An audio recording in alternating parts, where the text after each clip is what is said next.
Hello students, today we going on hydrogen unit, lecture number 18. Here we discussed about the second method for the treatment of permanent water hardness. This method is named Calgon process और Calgon method. जल की स्थायी कठोरता दूर करने की यह second विधि है. इससे पहले हम लोगों ने परम्यूटेड मेथड का स्टडी किया है और यहां काल्गन मेथड्स के द्वारा वाटर की परमानेंट इंप्योरिटीज को कैसे हटाते हैं, कैसे पृथक करते हैं, इसका स्टडी करेंगे. तो इस मेथड में जाने से पहले काल्गन के बारे में डिस्कस करते हैं. What is Calgon? It is in the industrial type of compound named Calgon, but in chemical composition it is represented by three components: sodium, phosphorus and oxygen. So it is represented by NaPO3 whole taken 6. It is the simple formula of Kalgan. Also represented it various time, like as a Na6, P6, O18. This is the compositional formula of Kalgan. इस रूप में भी व्यक्त कर सकते हैं और इसे निम्न रूप में भी रिप्रेजेंट करते हैं. According to reaction, when Kalgan participate with water for the purification of their hardness, then it is represented by their molecular form, like as a complex salt. So it is also represented by Na2, Na4, PO3 का whole taken 6. Similar composition है. अगर हम यहां remark करेंगे तो 2 and 4 मिलकर के sodium 6 हो जाएंगे, फास्फोरस 6 है ही और ऑक्सीजन 6 3 18. तो कंपोजिशन इन तीनों फार्मूलों में काल्गन का एज इट इज रहेगा, बट मोस्टली जब हम केमिकल रिएक्शंस को करेंगे देन इसका कॉम्प्लेक्स फार्मूला यूज करेंगे. आगे केमिस्ट्री में एक यूनिट आपको 12th स्टैंडर्ड में मिलेगी जहां कोऑर्डिनेशन कंपाउंड का स्टडी करना है. तो ये फार्मूला लाइक ऐसे कोऑर्डिनेशन कंपाउंड ही लिखा गया है. यहां कुछ जानकारी करा दें कि सोडियम एक्सटर्नल मेटल है, in bracket sodium central metal है, and PO3 like as a ligand. It is in the most effective part of this complex in complex formula. So 3 types के फार्मूले हम लोगों ने जान लिए काल्गन के, बट जो कंपोजिशन है उसका वो ऐसे लर्न कर ले कि सोडियम 6 है, फास्फोरस भी 6 है और ऑक्सीजन 18 है. देन हम इसे ऐसे भी रिप्रेजेंट कर सकते हैं और कॉम्प्लेक्स फॉर्म में भी रिप्रेजेंट कर सकते हैं. अब केमिकल नेम जान लेते हैं. इसे नॉमिनेट करते हैं sodium hexa Meta phosphate. It is in the chemical name of Kalgan. Most important question for you. Question say to you, what is the chemical name of Kalgan? Then chemical name of Kalgan is sodium hexametaphosphate. It is salt symbolized SHMP.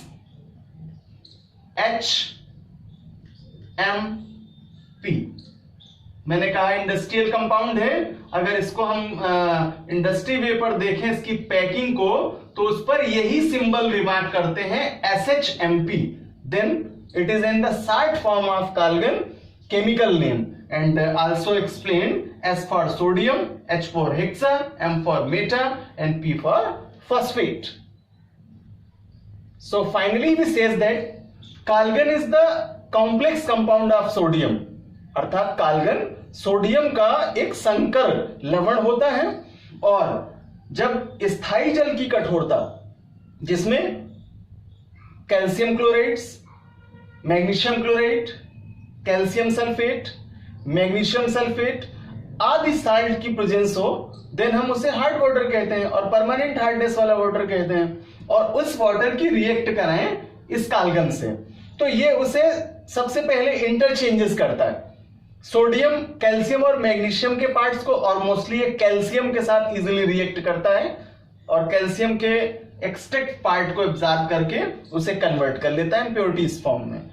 Then ionised होकर के उस water में उपस्थित इस तरह की permanent impurities को subtract कर देता है, और जिससे जल की ये स्थायी कठोरताएं दूर हो जाती। तो आइए एक रिएक्शन के माध्यम से इसे कंफर्म करते हैं। In a chemical reaction, calcium sulphate who presents in water as a permanent hardness react with कालगन, अर्थात जल की स्थायी कठोरता में जो कैल्शियम सल्फेट लवण उपस्थित है वह कालगन से क्रिया करता है और इंटरचेंज करता है। Calcium interact with central metal and reduce sodium, so salt produce होगा सोडियम का सल्फेट, और यहां कैल्शियम प्लेस्ड हो जाएगा और कॉम्प्लेक्स कंपाउंड का फॉर्मेशन करेगा। यह बना हुआ कॉम्प्लेक्स कंपाउंड आयनाइज्ड होगा अपने आयंस में। Then reaction Na2 Ca2 PO3 का whole taken 6 break down in their ions and gives out twice Na plus Ca2 PO3 का whole taken 6 and 2 minus, because यहां सोडियम के 2 आयंस का formation हो रहा है। Sodium have a single plus according to valency 2 minus, तो इस तरह से यह आयनाइज्ड हो जाता है। सो स्टूडेंट्स, इस प्रोसेस से किसी अनसॉल्वेबल कैल्शियम और मैग्नीशियम का पीपीटी अर्थात प्रेसिपिटेट बेस पर या इक्विपमेंट्स की सतह पर प्राप्त नहीं होता है। तो मोस्टली कालगन का जो यूज है वो बॉयलर्स में हार्ड वाटर को प्यूरिफाई करने हेतु करते हैं और उसकी हार्डनेस को दूर करने के लिए इसका प्रयोग किया जाता है। और कालगन का उपयोग कठोर जल अर्थात हार्ड वाटर से स्टीम को आउट करने के लिए अर्थात भाप बनाने के लिए बहुत अच्छे उपयोग में लाया जाता है। Now we discussed about third method of water purification named ion exchange resin method. इसे आयन विनिमय रेजिन विधि कहते हैं और it is in the modern concept for purification of water. आधुनिक विधि है, सर्वाधिक प्रयोग की जा रही है आज वर्तमान समय में। सबसे पहले इसके प्रिंसिपल और कॉन्सेप्ट बेस्ड रिएक्शन को समझ लें, देन डायग्राम के माध्यम से इसके मेथड को एक्सप्लेन करेंगे। सबसे पहले रेजिन एक्सप्लेन करते हैं। It is an acidic substance, mostly in it single bond COOH presence, अर्थात यहां पर कार्बोक्सिलिक समूह की संख्या सबसे अधिक होती है और ऐसे सब्सटेंस अम्लीय प्रवृत्ति वाले होते हैं, इन्हें रेजिन कहते हैं। चूंकि COOH को कार्बोक्सिलिक एसिड नॉमिनेट कर रहे हैं तो इसलिए एसिडिक प्रेजेंस की बात की। अब इस पूरे कॉन्सेप्ट या प्रिंसिपल को 4-5 पार्ट्स में डिवाइड कर लें। Then first segment, in hard water calcium and magnesium ions are present because in it calcium chloride CaCl2, magnesium chloride MgCl2, calcium sulfate CaSO4 and magnesium sulfate MgSO4 are present। और इनका जब हम break down करेंगे ions में तो यहां से हमें Ca++ और Mg++ आयंस प्राप्त होते हैं। तो इन आयनों की उपस्थिति है। ये एसिडिक ग्रुप से, फंक्शनल ग्रुप से, जो कि यहां लिखा है हमने COOH, अम्लीय है ये, फंक्शनल ग्रुप है और MFG में काउंट होता है, मेन फंक्शनल ग्रुप में जाना जाता है। तो इनके द्वारा एब्जॉर्ब कर लिए जाते हैं और जल में H का निर्माण हो जाता है।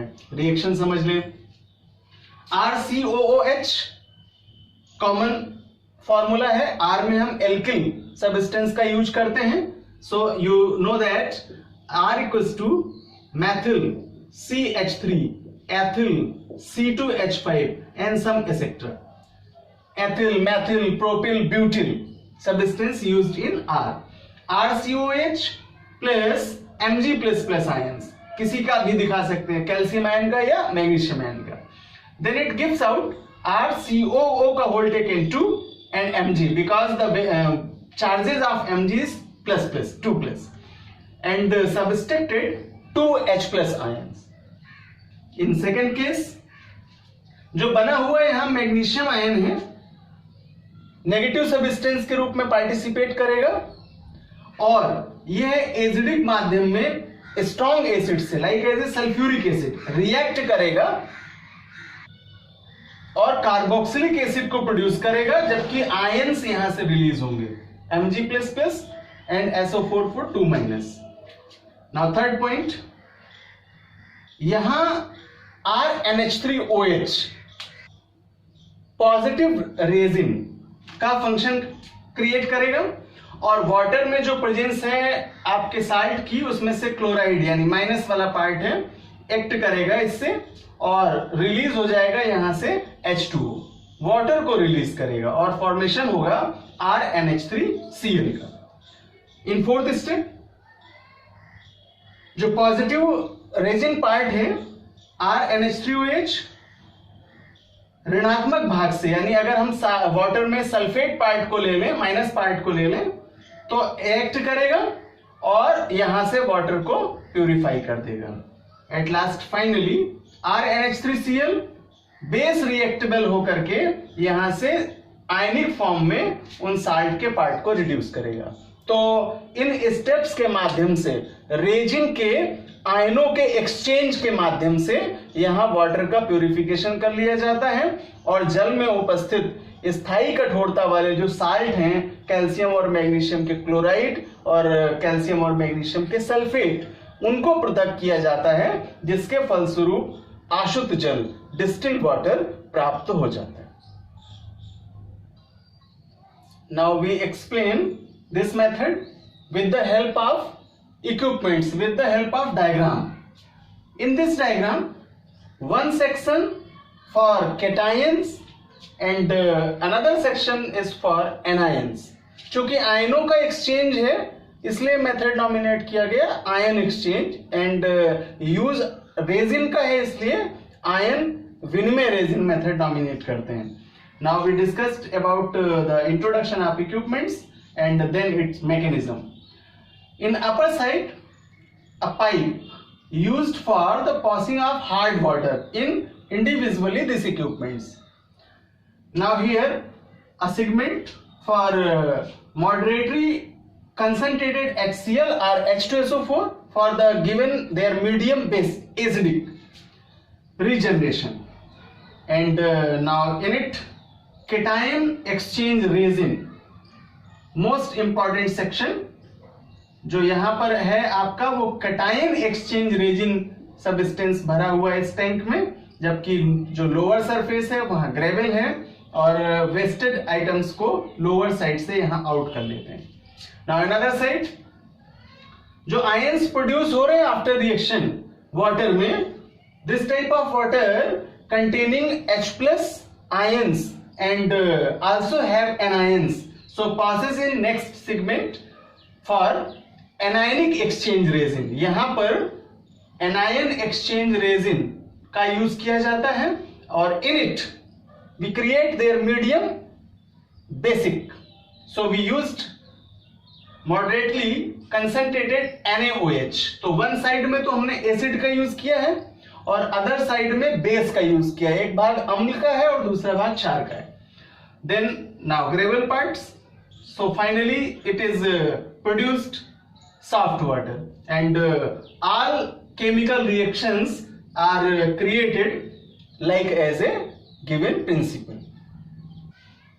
So students, we says that here two segments, अर्थात यहाँ दो प्रकार के जो मुख्य टैंक हैं, धनात्मक और ऋणात्मक वाले, इनमें रेजिन का प्रयोग करते हैं और टैंक को एक ऋणात्मक रेजिन से और धनात्मक रेजिन से लगभग हाफ पार्ट में भर करके रिएक्शन के लिए रेडी करते हैं। और जब इसमें अपर साइड से हार्ड वाटर पास आउट करते हैं, कठोर जल प्रवाहित करते हैं, तो जिससे रेजिन जो पॉजिटिव आयंस हैं उनको एब्जॉर्ब कर लेता है और टैंक से उन्हें बाहर निकाल देता है। फाइनली वाटर में कैल्शियम और जो मैग्नीशियम के आयंस हैं वे उस समय प्रेजेंस नहीं होते हैं, तो इस तरह से वाटर सॉफ्ट कर लिया जाता है और लोअर पार्ट से इस सॉफ्ट वाटर को एक्सट्रैक्ट कर लेते हैं, बाहर प्राप्त कर लेते हैं। इसके बाद इस सॉफ्ट वाटर को पॉजिटिव रेजिन में, कैटायन रेजिन में वापस पुनः प्रवाहित करते हैं, जो नेगेटिव वाले पार्ट को एब्जॉर्ब कर लेता है, अर्थात ऋणायनों वाले भाग को यहां से एब्जॉर्ब कर लेता है और फाइनली जो वाटर प्रोड्यूस होता है वह सरफेस में विदाउट मिनरल अर्थात खनिज लवण की उसमें बिल्कुल भी उपस्थिति नहीं होती है।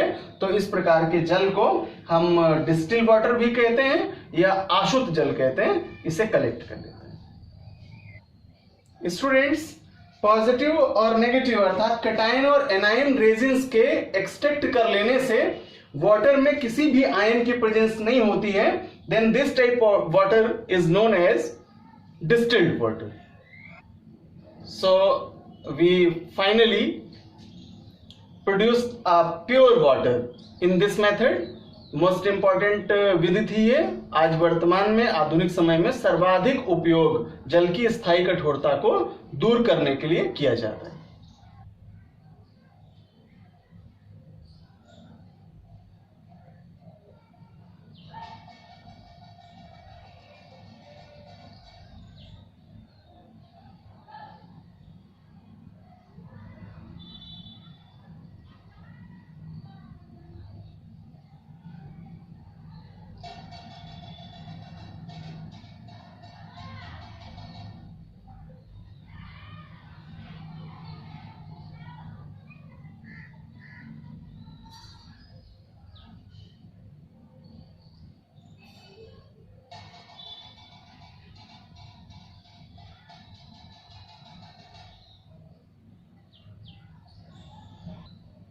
सो स्टूडेंट्स, वाटर प्यूरिफिकेशन के लिए अस्थायी और स्थायी विधियों के मेथड्स में लगभग इंडस्ट्रियल मेथड कंप्लीट हुए। यहाँ कॉमन मेथड परमानेंट हार्डनेस के लिए by the basis of sodium carbonate का स्टडी हम लोग नेक्स्ट क्लास में करेंगे और इसके बाद हाइड्राइड टॉपिक से इस यूनिट का लास्ट करेंगे।